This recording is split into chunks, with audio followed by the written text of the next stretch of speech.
Qual a melhor maneira de aprender? Como aprender com maior profundidade? Olá, meu nome é Tiago e estamos no capítulo 6, princípio 3, prática direta do livro Ultra Aprendizado. O nosso objetivo de hoje é tentar entender qual a melhor maneira de aprender, como a prática direta pode nos ajudar nesse processo e falarei também de algumas táticas que vão nos ajudar nesse processo de aprendizado. E para ilustrar o que é a prática direta, eu vou contar a história do Jeswal. Ele é um indiano que se muda para o Canadá para cursar arquitetura, mas depois que ele se formou, ele encontra muita dificuldade para arrumar emprego. Ele faz todo aquele processo que a gente já conhece, que é mandar currículo para várias empresas, e chega no momento que ele começa a ir presencialmente, ir no local onde funcionavam essas empresas, os escritórios de arquitetura, para poder conversar com algum responsável pela admissão. Depois disso, ele começou a se questionar se a dificuldade era por conta da crise financeira ou se havia alguma coisa a mais, se o problema era com ele. Então ele começou a avaliar a situação, pegou todos os feedbacks que as empresas mandaram para ele e ele começou a analisar esses feedbacks, essas respostas que as empresas enviaram. E o que ele descobriu? Ele descobriu que o problema era com ele. Ele comparou o que ele aprendeu na faculdade com a vida prática do arquiteto e descobriu que o seu portfólio, as suas habilidades não estavam afinados com as necessidades da prática real dos escritórios que ele queria trabalhar. Depois que ele descobriu que o problema era a falta de algumas habilidades específicas, ele começou uma pesquisa para descobrir o que ele precisa aprender, o que ele precisava aprender para poder ser contratado dentro daquelas empresas. Nesse meio tempo, o que ele faz? Ele arruma um emprego numa gráfica para poder pagar as contas e também para poder ficar em contato direto com os desenhos técnicos, os projetos de arquitetura, porque era nessa gráfica que as empresas enviavam esses desenhos e projetos para ser impressos. Então ele absorveu muita informação sobre os arquitetos que trabalhavam no cotidiano e absorveu o estilo dos arquitetos, como que eles faziam na prática e etc. E na sua pesquisa, ele também descobriu o programa mais usado por essas empresas. Com isso, ele estudou esse programa e desenvolveu seu portfólio em cima desse software. Aqui ele aplicou a tática 4, que é a abordagem exagerada. Ele desenvolveu um projeto bem complexo, bem difícil usando esse software, e esse projeto, além de testar as suas capacidades, o projeto também o obrigava a alcançar um nível muito elevado de domínio de habilidades e domínio do próprio software.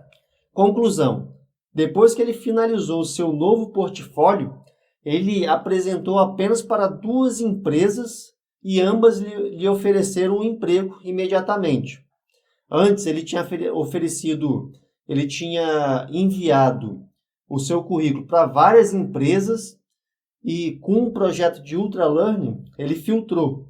Ele escolheu, ele selecionou as empresas que ele queria trabalhar, que foram essas 2. Ele aprendeu a maneira como essas empresas trabalham na prática e depois montou seu portfólio para poder enviar para essas empresas. Agora, o que é a prática direta? A prática direta é justamente aprender aquilo que está ligado intimamente com o contexto que você vai aplicar a habilidade pretendida, o conhecimento pretendido. No caso do Jeswal, ele pesquisou, ele descobriu como a prática no escritório funcionava. Então, a prática direta é olhar para a situação e se perguntar quais habilidades, conhecimentos são valiosos ou necessários para um dado contexto ou ambiente. Agora, por que as pessoas evitam a prática direta? Simples. porque a prática direta te tira da zona de conforto. É desconfortável, pode ser muito frustrante. Então, é mais fácil apenas ler um livro, assistir uma palestra no YouTube, ao invés de botar a mão na massa e aprender na prática. Vou dar um exemplo. Prova de concurso e Enem. É mais fácil assistir às aulas do que fazer as questões anteriores. Muitas pessoas se perdem nessa questão de assistir aula e esquecem da prática, que é fazer os exercícios. É o que eu já falei. A prática direta é uma outra universidade. Você pode ser um gigante na teoria, mas na esfera prática pode ser apenas um bebê. Está apenas engatinhando ainda. Fazendo uma pequena comparação, o aprendizado tradicional em sala de aula é uma abordagem indireta. O aprendizado tradicional é uma abordagem indireta. Ou seja, está distante ou desconectado com o contexto ao qual você quer aplicar o conhecimento futuramente. Já o ultraaprendizado é uma abordagem direta. Aqui, o contexto vai orientar o seu estudo. Exemplo, no ensino tradicional, primeiro você domina a fórmula para depois ir para a realidade, para depois você visitar o problema. No Ultra Learning, é o contrário. O problema te dirá quais fórmulas você tem que dominar para poder resolver ele. E na abordagem indireta, a gente costuma resolver problemas altamente idealizados que nunca mais vamos encontrar depois de receber o diploma. No Ultralearning, você parte do problema real. É lógico que a abordagem direta não é algo exclusivo do ensino formal. Muitos aprendizes autodirigidos podem cair nessa armadilha. Vou dar um exemplo do Duolingo. Duolingo, que é um aplicativo para aprender idiomas, que é bem legal, é bem divertido. Eu mesmo utilizo o Duolingo, mas é bem provável que a sensação de progresso seja ilusória. O problema é que o aplicativo não se parece em nada com a realidade. Então ele pode funcionar apenas como um complemento, mas não como a principal ferramenta para você aprender o idioma, aprender como as coisas funcionam no contexto real. Agora vamos falar sobre transferência. O que é a transferência? Transferência é quando você aprende algo em um certo contexto e consegue usar aquilo que você aprendeu em um outro contexto diferente. Ou seja, se a situação mudar, você consegue aplicar aquilo que você aprendeu. Um exemplo clássico é aprender na sala de aula e aplicar na vida real. Aplicar no seu emprego, aplicar em outro contexto que seja prático. Você aprende física na sala de aula e quando se depara com um problema na vida prática, você consegue descobrir que a física pode te ajudar a resolver o problema e consegue aplicar a física para resolver o problema. Porque muitas vezes a dificuldade é até de compreender que aquele problema pode ser resolvido utilizando química, utilizando física, utilizando programação, que seja. Mas o psicólogo Robert Haskell, afirma que 9 décadas de pesquisas mostram que a transferência não funcionou, que ela falhou. De início, ele fez a seguinte pergunta: se ministrarmos aulas introdutórias de psicologia no ensino médio, tendo em vista o fenômeno da transferência, o desempenho será melhor quando os alunos estudarem introdução à psicologia na faculdade? A ideia foi, já que existe o fenômeno da transferência, que fala que aquilo que estudamos em um contexto é transferido para o outro, vamos fazer um teste. Vamos ministrar aulas de introdução à psicologia no ensino médio, que aí quando o cara chegar na universidade e se deparar com um curso introdutório de psicologia, ele vai tirar de letra. Mas qual que foi o resultado? O resultado foi que, quando comparou os alunos que tiveram essas aulas extras com os alunos que não tiveram, não houve diferença no desempenho. O desempenho foi o mesmo e teve alunos que fizeram essas aulas extras na escola que chegaram a ter resultados até piores na universidade. Já a pesquisadora, a pesquisadora Micheline Xi, não sei como se pronuncia esse nome, fez a seguinte pergunta: e se fornecermos aos alunos, aos estudantes, exemplos? Ela fala que em quase todos os trabalhos sobre o papel da solução de exemplos, um aluno que estudou exemplos não é capaz de resolver um problema que desvia lentamente da solução. Se o problema desviar um pouquinho, ele não vai conseguir resolver. Já o Howard Gardner, que escreveu o livro A Mente Não Escolarizada, o que ele vai falar? Ele vai falar o seguinte: estudantes graduados com honras em cursos universitários de física costumam ser incapazes de resolver problemas e responder a perguntas básicas caso os encontrem em uma forma um pouco diferente daquela por meio da qual foram formalmente educados e testados. Resumindo, se pegar um problema que desvia um pouquinho daquilo que aprendeu, não consegue resolver, dá bug no cérebro. Olha, apesar de as instituições educacionais falharem frequentemente em apresentar transferência significativa, isso não significa que não exista transferência. O pesquisador Wilbert McTee, ele vai falar o seguinte: ele vai falar que a transferência é paradoxal.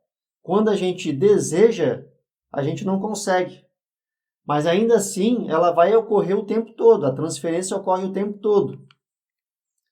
Um exemplo de transferência de conhecimento ocorre quando a gente usa analogias para dizer que algo é como se fosse uma outra coisa. Quando você aprende a andar de bicicleta e depois vai aprender a andar de moto, aqui ocorre transferência de habilidade. Não é a mesma coisa, mas é como se fosse.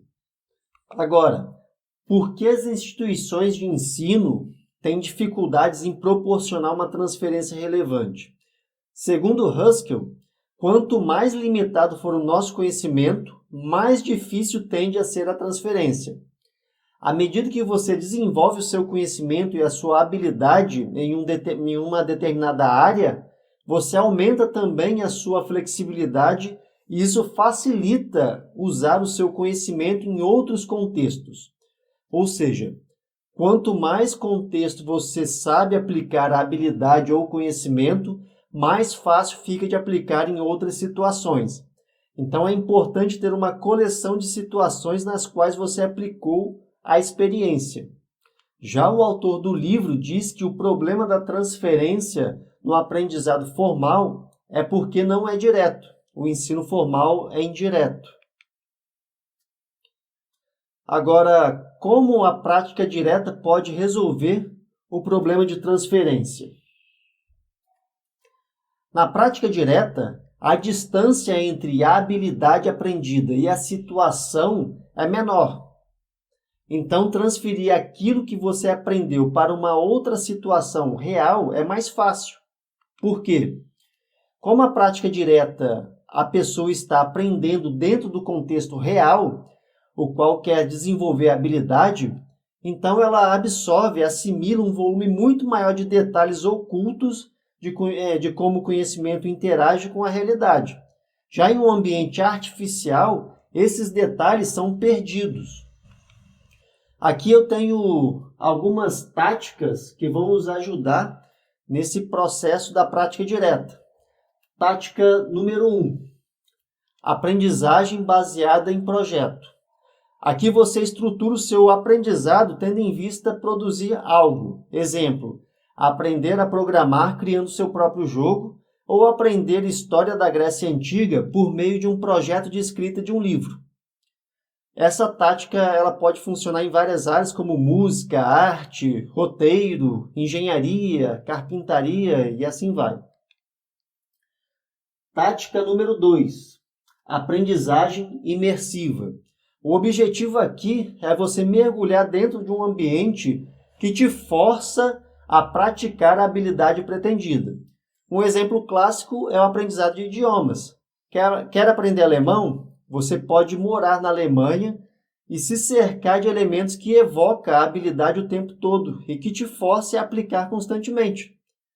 Outro exemplo, se você está fazendo direito, você já pode arrumar um estágio dentro de um escritório para ficar dentro do contexto, dentro da prática. Agora, tática número 3, o método do simulador de voo. Às vezes não é possível cair na prática direta, então você pode simular um ambiente que te force a decidir como se estivesse no contexto real. Exemplo, não é possível você esperar até a prova do Enem ou do concurso para praticar. Então você pode simular usando provas anteriores.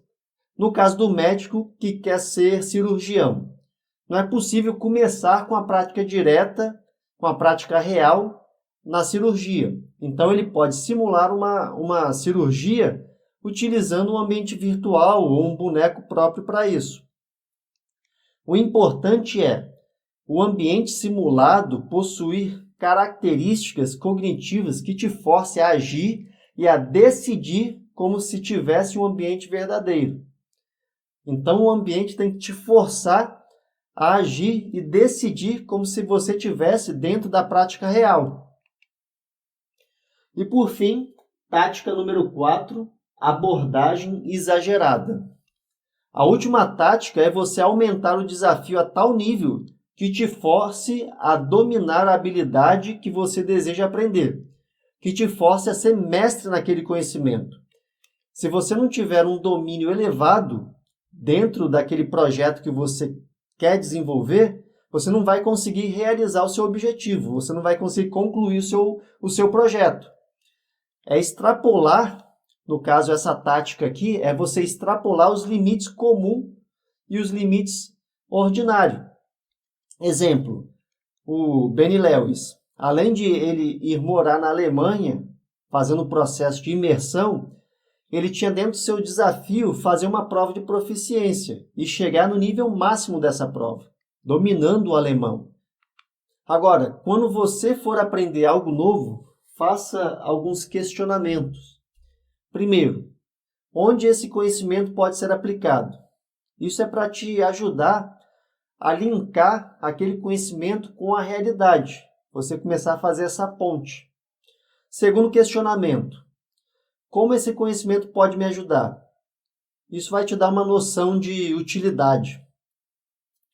E terceira pergunta, quais efeitos podem ser desencadeados em mim?